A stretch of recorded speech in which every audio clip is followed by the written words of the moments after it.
ಇಂದೇ ಡೌನ್ಲೋಡ್ ಮಾಡಿ ಮತ್ತು ನಿಮ್ಮ ನೆಚ್ಚಿನ ಶೋಗಳನ್ನು ಆನಂದಿಸಿ.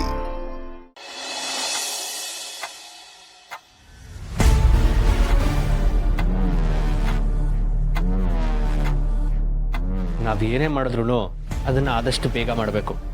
ನಾವು ಡಿಲೇ ಮಾಡಿದಷ್ಟು ಅವ್ರಿಗೆ ತಪ್ಪಿಸ್ಕೊಳ್ಳೋದಕ್ಕೆ ಚಾನ್ಸ್ ಸಿಗುತ್ತೆ. ಇಲ್ಲ, ಅವರು ಯಾವುದೇ ಕಾರಣಕ್ಕೂ ತಪ್ಪಿಸ್ಕೋಬಾರ್ದು. ಅದಕ್ಕೆ ನಾವು ಇಷ್ಟೆಲ್ಲ ಪ್ಲ್ಯಾನ್ ಮಾಡ್ತಿರೋದು. ಅವತ್ತು ನಾನು ಶಾರ್ವರಿ ನೋಡಿದ ಜಾಗ ಇದು, ಅಂದರೆ ಆ ಹುಡುಗ ತೋರಿಸಿದ ಜಾಗ. ಅವಳು ಈ ಜಾಗದಿಂದ ತಪ್ಪಿಸ್ಕೊಂಡಿದ್ದಾಳೆ. ಅಂದರೆ ನನ್ನ ಪ್ರಕಾರ ಈ ಜಾಗದ ಸುತ್ತಮುತ್ತನೇ ಇದ್ದಾಳೆ. ಹೌದು, ಅದನ್ನು ಹೇಗಾದರೂ ಮಾಡಿ ನಾವು ಟ್ರೇಸ್ ಮಾಡಬೇಕು. ಪೊಲೀಸ್ನವ್ರ ಹೆಲ್ಪ್ ತಗೊಂಡು ಪ್ರತಿ ಬೀದಿಗಳಲ್ಲಿ, ಪ್ರತಿ ಗಲ್ಲಿಗಳಲ್ಲಿ ಹಳೇದು ಯಾವುದಾದ್ರೂ ಬಿಲ್ಡಿಂಗ್ ಇದೆಯಾ ಅಥವಾ ಜನ ಓಡಾಡ್ತಿರೋಂಥ ಬಿಲ್ಡಿಂಗ್ ಇದೆಯಾ ಅಂತ ವಿಚಾರಿಸ್ಬೇಕು. ಹಳೆ ಬಿಲ್ಡಿಂಗಲ್ಲಿ ಇರ್ತಾರಂತ ಹೇಳೋಕ್ಕಾಗಲ್ಲ, ಬೇರೆ ಯಾವುದಾದ್ರೂ ಮನೆ ಮಾಡ್ಕೊಂಡಿರ್ಬೋದು. ಸಮರ್ಥ್, ಆ ಏರಿಯಾದಲ್ಲಿರೋ ಬಾಡಿಗೆ ಮನೆಗಳೆಲ್ಲ ಲಿಸ್ಟ್ ಮಾಡಿ ಅಲ್ಲಿರೋರು ಯಾರ್ಯಾರು, ಅವ್ರ ಡೀಟೇಲ್ಸ್ ಏನು ಅನ್ನೋದನ್ನು ಪೊಲೀಸರ ಹತ್ರ ಚೆಕ್ ಮಾಡಿಸ್ಬೇಕು.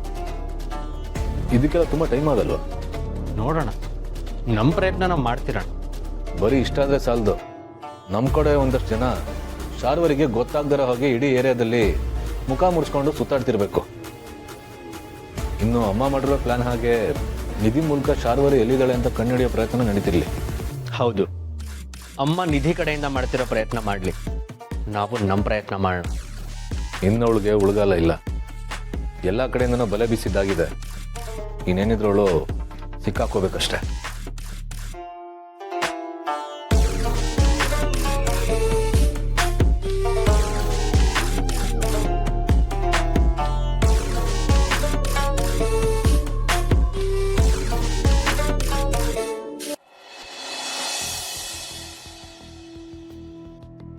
ನೀ ಹೇಳ್ದಾಗ ಇಷ್ಟೊತ್ತಿಗೆ ಮಾಮ್ ಕಾಲ್ ಮಾಡಬೇಕಿತ್ತು, ಆದರೆ ಕಾಲೇ ಬಂದಿಲ್ಲ.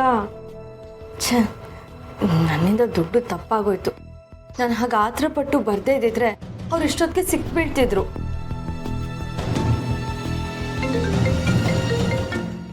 ಯಾವುದೋ ಪ್ರೈವೇಟ್ ನಂಬರಿಂದ ಕಾಲ್ ಬರ್ತಿದೆ. ಇದು ಖಂಡಿತ ಮಾಮೇ ಆಗಿರ್ತಾರೆ. ಮಾತಾಬೇಡ. ಹೆಲೋ ಮಾಮ್, ಯಾಕೆ ಇಷ್ಟೊತ್ತಾದರೂ ಕಾಲೇ ಮಾಡಲಿಲ್ಲ? ನಿಧಿ, ಎಲ್ಲಿದ್ಯಾ ನೀನು? ನಾನು ನನ್ನ ರೂಮಲ್ಲಿದ್ದೀನಿ ಮಾಮ್. ಮನೇಲಿ ಪರಿಸ್ಥಿತಿ ಹೇಗಿದೆ? ಇಲ್ಲ ಮಾಮ್, ಯಾರಿಗೂ ಡೌಟ್ ಬಂದಿಲ್ಲ. ಮೊದಲೆಲ್ಲರಿಗೂ ಒಂದು ಸ್ವಲ್ಪ ಡೌಟ್ ಬಂದಿತ್ತು. ಆ ದೀಪಿಕಾ ಮಾತು ಕೇಳಿ ಎಲ್ಲರೂ ಅನುಮಾನದಿಂದ ನೋಡಿದ್ರು. ಆದರೆ ನಾನು ಆಡಿದ ನಾಟಕದಿಂದ ದೀಪಿಕಾ ಮಾತುಗಳನ್ನ ಯಾರೂ ನಂಬಕ್ಕೆ ಆಗಲಿಲ್ಲ. ಈ ಮನೆಯವ್ರು ಎಲ್ಲರೂ ನನ್ನ ಮೇಲೆ ಇಟ್ಟಿರೋ ಪ್ರೀತಿನೇ ನನಗೆ ಟ್ರಂಪ್ ಕಾರ್ಡ್ ಮಾಮ್.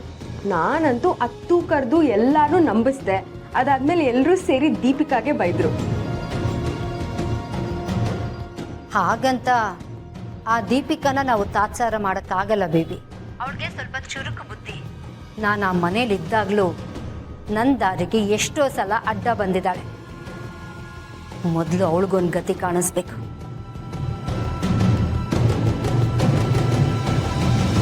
ಆ ಮನೇಲಿ ಎಲ್ಲರೂ ಆರಾಮಾಗಿದ್ದಾರೆ ಅಲ್ವಾ? ಆ ಮಾಧವನ ಮುಖದಲ್ಲಿ ನಗು ಕಾಣ್ತಿದೆ ಅಲ್ವಾ? ಮಾಮ್, ಏನು ಹೇಳ್ತಿದ್ಯಾ ನೀನು? ಒಂದು ಸ್ವಲ್ಪ ಅರ್ಥ ಆಗೋ ಥರ ಹೇಳು ಮಾಮ್. ನಾನಿಡೋ ಹೆಜ್ಜೆಗಳು ಅಷ್ಟು ಸುಲಭವಾಗಿ ಅರ್ಥ ಆಗಲ್ಲ. ನನ್ನ ಮಾತುಗಳು ಹಾಗೇನೆ. ಅದನ್ನು ಅರ್ಥ ಮಾಡ್ಕೋಬೇಕು ಅಂದರೆ ಬೇರೆ ದಾರಿಲೇ ಯೋಚಿಸ್ಬೇಕು. ಹಾಗಾದ್ರೆ ಗೊತ್ತಾಗತ್ತೆ. ಇನ್ನು ಸ್ವಲ್ಪ ಹೊತ್ತಲ್ಲೇ ಎಲ್ಲ ಗೊತ್ತಾಗತ್ತೆ. ಬೇಬಿ, ನನಗೀಗ ದುಡ್ಡಿನ ಅವಶ್ಯಕತೆ ಇದೆ. ನೀನು ಕೊಟ್ಟ ಬ್ಯಾಗನ್ನು ನಾನು ಆತ್ರದಲ್ಲಿ ತರೋಕ್ಕಾಗಲಿಲ್ಲ. ಹಾಗಂತ ದುಡ್ಡುಗೋಸ್ಕರ ಮತ್ತೆ ನಾನು ಆ ಮನೆಗೆ ಬರೋಕ್ಕೂ ಆಗಲ್ಲ. ನಂಗೆ ಅರ್ಥ ಆಗುತ್ತೆ ಮಾಮ್. ಒಂದು ಕೆಲಸ ಮಾಡೋಣ, ನಿಮ್ಗೆ ದುಡ್ಡನ್ನ ನಾನೇ ತಂದ್ಕೊಡ್ತೀನಿ. ಎಲ್ಲಿಗೆ ಬರಬೇಕು ಅಂತ ಹೇಳು, ನಾನೇ ಬರ್ತೀನಿ. ಹೇಳ್ತೀನಿ, ಟೈಮ್ ಬೇರೆ. ಹಲೋ ಹಲೋ, ಕಾಲ್ ಕಟ್ಟಾಗಿದೆ. ಮಾಮ್ ಯಾಕೋ ಇವತ್ತು ಒಂಥರ ವಿಚಿತ್ರವಾಗಿ ಮಾತಾಡ್ತಿದ್ದಾಳೆ. ಹೌದು, ನನಗೂ ಹಾಗೆ ಅನ್ನಿಸ್ತಿದೆ. ಅವಳ ಮಾತು ಕೇಳ್ತಿದ್ರೆ ಏನೋ ಅನಾಹುತನೇ ನಡೆಯುತ್ತೆ ಅನ್ನಿಸ್ತಿದೆ. ಮೊದಲು ಈ ವಿಚಾರನ ಮನೆಯವ್ರಿಗೆಲ್ಲ ಹೇಳಬೇಕು. ಬಾ.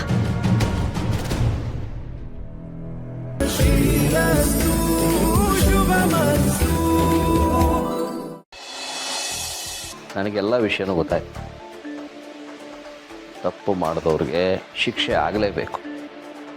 ಅಪರಾಧದ ಮುಂದೆ ಯಾವ ಸಂಬಂಧಗಳು ದೊಡ್ಡದಲ್ಲ.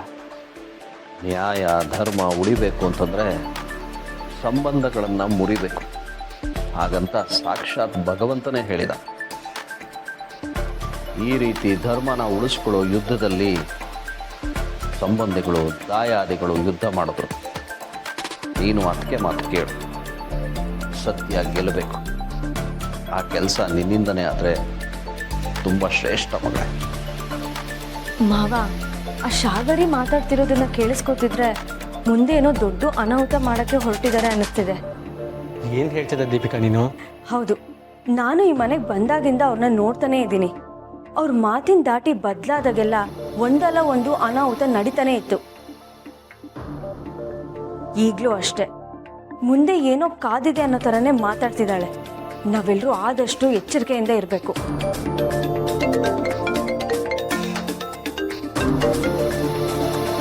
ಹೇಳಿ ಸಮರ್ಥ್. ಅಣ್ಣ, ಅಪ್ಪ ಅಮ್ಮ ಎಲ್ಲಿದ್ದಾರೆ? ನಿಮ್ಮ ಅಕ್ಕಪಕ್ಕದಲ್ಲಿದ್ದಾರಾ? ಇಲ್ಲ ಸಮರ್ಥ್, ಅವರು ರೂಮಲ್ಲಿ ಇದ್ದಾರೆ ಅನ್ಸುತ್ತೆ. ಯಾಕೆ, ಏನು ವಿಷಯ? ಅವ್ರ ಹತ್ರ ಮಾತಾಡಬೇಕಾಗಿತ್ತಾ? ಇಲ್ಲ, ಈ ವಿಷಯನ ನಿಮ್ಮ ಹತ್ರನೇ ಹೇಳಬೇಕಾಗಿತ್ತು. ಸದ್ಯಕ್ಕೆ ಅಪ್ಪ ಅಮ್ಮಂಗೆ ಗೊತ್ತಾಗದಿರೋದೇ ಒಳ್ಳೇದು. ಏನು ಹೇಳ್ತಿದ್ಯಾ ಸಮರ್ಥ್? ಅಂಥ ವಿಷಯ ಯಾವುದು? ಸಂಜೆ ಇನ್ನೂ ಮನೆಗೆ ಬಂದಿಲ್ಲ. ಎಲ್ಲಿ ಹೋಗಿದ್ದಾಳೆ ಅಂತ ಗೊತ್ತಾಗ್ತಾ ಇಲ್ಲ. ಫೋನ್ ಕೂಡ ಸಿಗ್ತಾ ಇಲ್ಲ. ನಾನು ಎಲ್ಲ ಕಡೆ ಹುಡುಕ್ತಿದ್ದೀನಿ. ಈಗ ಪೊಲೀಸ್ ಸ್ಟೇಷನ್ಗೆ ಹೋಗಿ ಕಂಪ್ಲೇಂಟ್ ಕೊಡ್ತಿದ್ದೀನಿ. ಸಂಜಿನ ಬಗ್ಗೆ ಏನಾದ್ರು ಇನ್ಫಾರ್ಮೇಶನ್ ಸಿಕ್ಕಿದ ಹಾಗೆ ನಾನು ನಿಮ್ಗೆ ಹೇಳ್ತೀನಿ. ಅಲ್ಲಿವರೆಗೂ ಅಪ್ಪ ಅಮ್ಮನಿಗೆ ವಿಷಯ ಗೊತ್ತಾಗೋದು ಬೇಡ. ಸರಿ ಸಮರ್ಥ್, ನೀನು ಹುಷಾರು. ಏನೇ ಇದು ತಕ್ಷಣ ಕಾಲ್ ಮಾಡು. ಸರಿನಾ? ಏನಾಯ್ತವಿ? ದೀಪಿಕಾ ಹೇಳಿದ ನಿಜ. ಯಾವುದೋ ದೊಡ್ಡ ಅನಾಹುತ ನಡೆಯುತ್ತೆ ಅನ್ಸುತ್ತೆ. ಅಂದರೆ ಸಂಧ್ಯಾ ಎಲ್ಲೂ ಕಾಣಿಸ್ತಿಲ್ವಂತೆ, ಫೋನ್ಗೂ ಸಿಗ್ತಿಲ್ವಂತೆ. ನೋಡಿದ್ರಾ, ನಾನು ಅನ್ಕೊಂಡಿದ್ದೆ ನಿಜ ಆಯ್ತು. ಅಕಸ್ಮಾತ್ ಆ ಶಾರ್ವರಿ ಸಂಧ್ಯೇನೇನಾದ್ರೂ ಮಾಡಿಬಿಟ್ಟಿದ್ರೆ? ಸುಮ್ಮನೆ ಈ ವಿಷಯನ ನಾವೇ ಕೆಟ್ಟದಾಗ ಯೋಚನೆ ಮಾಡೋದು ಬೇಡ. ಈ ವಿಷಯ ಅಪ್ಪ ಅಮ್ಮನಿಗೆ ಯಾವುದೇ ಕಾರಣಕ್ಕೂ ತಿಳಿಬಾರ್ದು. ಅಭಿ ನಡಿ, ಸಂಧ್ಯಾ ಎಲ್ಲೆಲ್ಲಿ ಹೋಗ್ತಾಳೆ, ಅವಳ ಆಫೀಸು, ಅವಳ ಫ್ರೆಂಡ್ಸು, ಅವಳ ಕೊಲೀಗ್ಸು ಎಲ್ಲ ಕಡೆ ವಿಚಾರಿಸೋಣ. ಸಮರ್ಥ ಕೂಡ ವಿಚಾರಿಸ್ತಿದ್ದಾನೆ. ದೀಪಿಕಾ, ನಿಧಿ, ನೀವಿಬ್ಬರು ಮನೆಯಲ್ಲೇ ಹುಷಾರಾಗಿರಿ. ಅಪ್ಪ ಅಮ್ಮ ಏನಾದರೂ ಕೇಳಿದ್ರೆ ನಾವು ಆಚೆ ಹೋಗಿದ್ದೀವಿ ಅಂತ ಹೇಳಿ.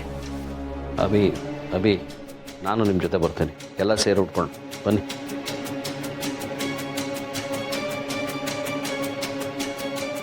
ಮಾಮಗೆ ಯಾಕೆ ಇಂಥ ಕೆಟ್ಟ ಬುದ್ಧಿ ಬಂತು? ಅವಳು ಬದಲಾಗಲ್ಲ. ಅವಳು ಮಾಡ್ತಿರೋ ತಪ್ಪುಗಳಿಗೆ ಕ್ಷಮೆನೇ ಇಲ್ಲ ಅನ್ಸುತ್ತೆ. ಈ ತಪ್ಪುಗಳಿಗೆಲ್ಲ ಪ್ರಾಯಶ್ಚಿತ್ತ ಆಗಬೇಕು ಅಂದರೆ ಅವಳಿಗೆ ದೊಡ್ಡ ಶಿಕ್ಷೆನೇ ಆಗಬೇಕು. ಇಂಥ ಕೆಟ್ಟ ಬುದ್ಧಿಯಿಂದ ನನಗೆ ನನ್ನ ತಾಯಿ ಮೇಲೆ ದ್ವೇಷ ಬರೋ ಹಾಗಾಗಿದೆ. ನಾನು ವಿಧಿಯಿಂದ ನನ್ನ ತಾಯಿನ ಕಳ್ಕೊತಿಲ್ಲ, ಈ ಥರ ಸಂದರ್ಭಗಳಿಂದ ನನ್ನ ತಾಯಿನ ಕಳ್ಕೊತಾ ಇದ್ದೀನಿ. ಎಂಥ ನತದೃಷ್ಟೆ ನಾನು.